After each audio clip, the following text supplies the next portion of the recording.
Noong December 5, 2004, na-hire ako bilang security consultant sa Ako Bicol Party List or AKB kay Congressman Saldico. At nasimulan ang duty ko kay Congressman Saldico.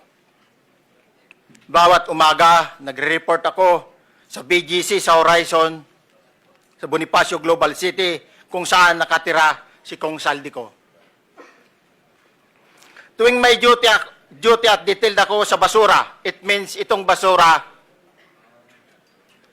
ito yung box ng pera na pinag-uusapan natin sa kasalukuyan. Mr. Gutesa, mag-stick ka lang sa binabasa mo. Huwag ka nang nag-a-adlib. Kung ano yung nandito, basahin mo lang. Yes, Your Honor. Tuwing may duty detail ako sa basura, pumupunta kami sa 28 Ladybug Corner, Dragonfly, Valle Verde 6, Pasig City. Tagabuhat lang ako ng malita ng basura. Ang ibig sabihin ng basura ay malita na may lamang pera.